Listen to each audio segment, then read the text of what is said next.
Hi, Scouts and Scouters. Sven Gilkey calling from the Scouter Rob Show, and today we're going to be starting our story time. This is a time where I'm going to be reading a short book. Today, it's the Berenstain Bears Go to Camp, or maybe a chapter of a book or something like that. Every day, Monday through Friday, I'm going to be posting a quick story time. Unlike the Late Show, this isn't necessarily meant to be broadcast live or anything like that. So I'll be recording these during the day and then posting them at my leisure. And by the same token, you and your family are more than welcome to watch this together or watch it with your kids and so on and so forth at your leisure, whenever you want. It's just a fun time to do something. This could be part of bedtime. It could be something to watch at breakfast in the morning, whatever you feel like. This is one of my favorite books, the Berenstain Bears Go to Camp, because when I was a kid, I used to read this book and daydream about going to camp. I didn't get to go to Cub Scout day camp as a kid. I didn't get to go to Scout resident camp until I was 11. And that was something that I really looked forward to. And so when I was a young Cub Scout, this book in many ways really shaped the picture in my mind of what Cub Scout camp would look like. And so I want to share that adventure with you as brother and sister head off to camp. So again, this is the Berenstain Bears Go to Camp.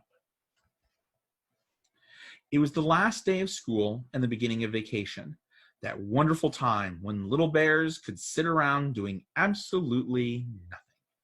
Brother Bear and Sister Bear shouted goodbye to Teacher Jane and hopped onto the bus for the happy trip home.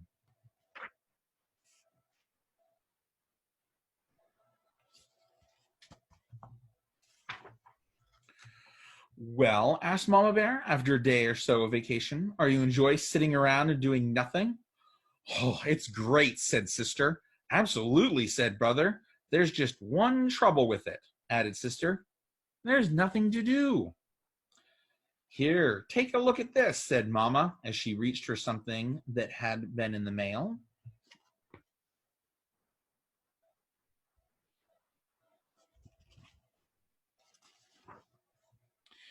This is what it looked like. Some of the things looked interesting, but Brother wondered what fully supervised meant, and Sister wasn't so sure about the overnight sleep out. It sounded a little scary. It's a brochure for camp.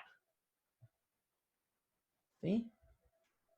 There's all the different activities.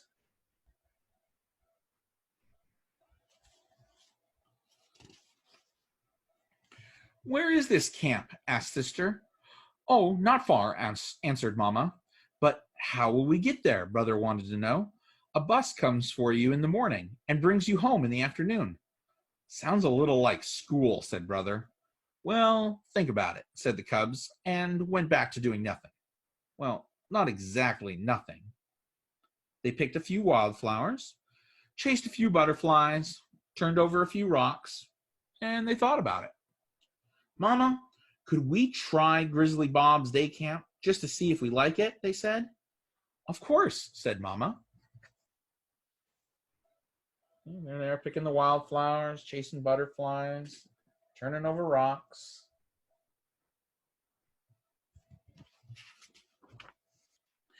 A couple of mornings later, Brother and Sister were in camp shorts and t-shirts, all ready and waiting when the bus came. It didn't look much like a school bus. I wish I had a bus like that for Scouts. That would be awesome. And Grizzly Bob didn't look much like Teacher Jane, and the camp didn't look anything like school. And there's the camp. That's Grizzly Bob. I don't know, it looks a little different, but that actually looks a lot like pulling into Fire Mountain Scout Camp to me. Grizzly Bob had built his camp beside a lake at the edge of the forest. There were log buildings and a flagpole flying the camp flag, a big bulletin board with the camp rules. There certainly were a lot of rules, some interesting paths, a roped-in place to swim.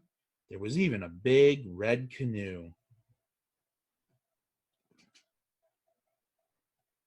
Now, that looks a lot like Heart of Camp. When I was camp director at Fire Mountain, I had an office that looked kind of like that.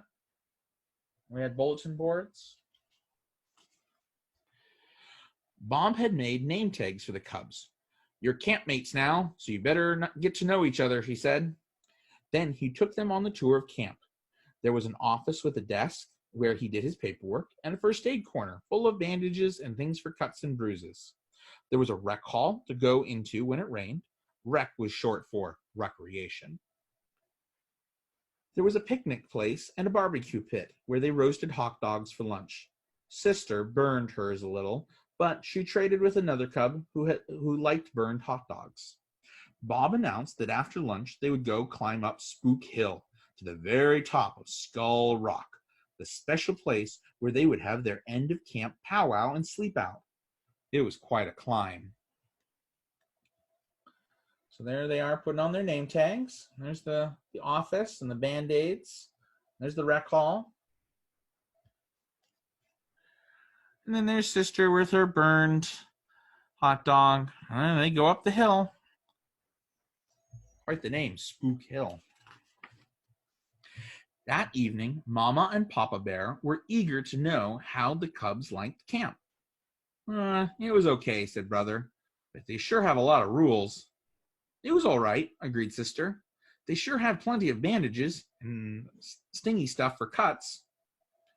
But what they both were thinking about was Skull Rock and the end of camp sleep out, especially Sister.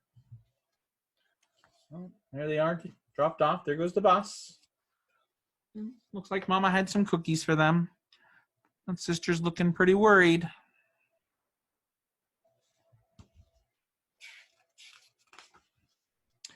The second day was different. Brother had a great day. He passed the swimming test and was allowed to ride in the canoe. Sister didn't have such a good day. She played dodgeball, and some of the cubs threw pretty hard. Oh, ouch. That's not very nice. There he is doing the swim test and out in the red canoe. Good job, Brother.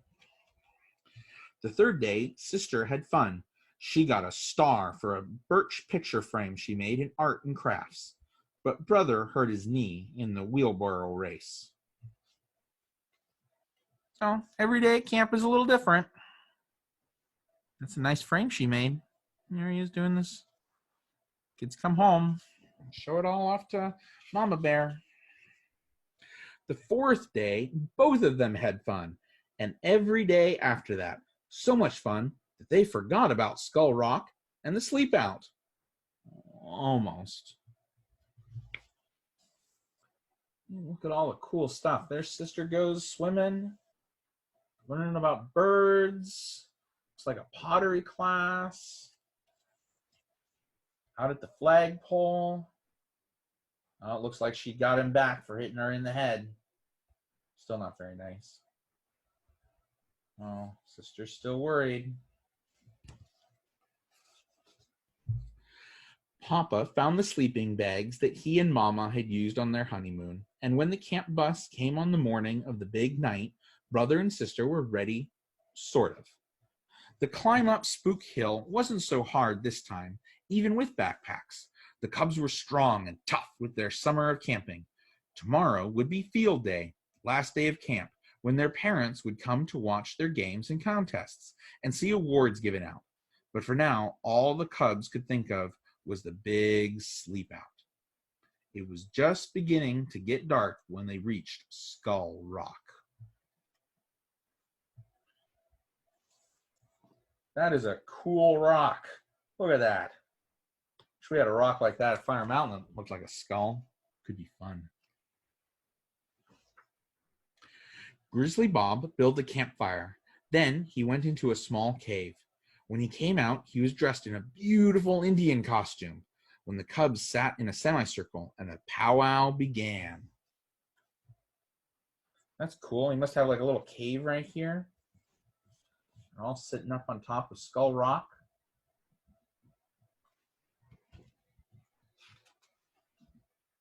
Bob told them Indian legends of the great animal spirits, the story of the great grizzly as big as a mountain, the soaring eagle who filled the sky, and the mighty salmon whose colors made the rainbow. As Bob told the old stories, the cubs could almost see the wonderful creatures in the fire-lit smoke as it curled up into the night sky.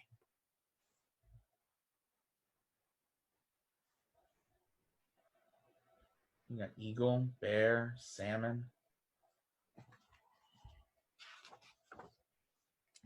After the powwow, they had cocoa and honey bread. Then they curled up in their sleeping bags, and soon they were all fast asleep, even sister. The next day, brother and sister did very well in the field day games and contests. Brother won a trophy for finishing second in the dash, and sister got medals for the dead bear's float and for her bead belt. It was almost the end of summer. School would be starting in a couple of weeks. Well, asked Papa, how did you like camp? It was great, said brother, hugging his trophy. So there they are sleeping up on this mountain. And there Mama and Papa come out and they got the awards. Pretty snazzy. It was great, agreed sister, wearing her medals proudly. But you know what, something else? After Grizzly Bob's day camp, school will be like a vacation.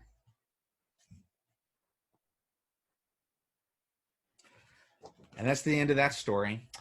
Like I said, I really enjoyed that story. I think for tomorrow, we will be doing the Berenstain Bears Blaze a Trail.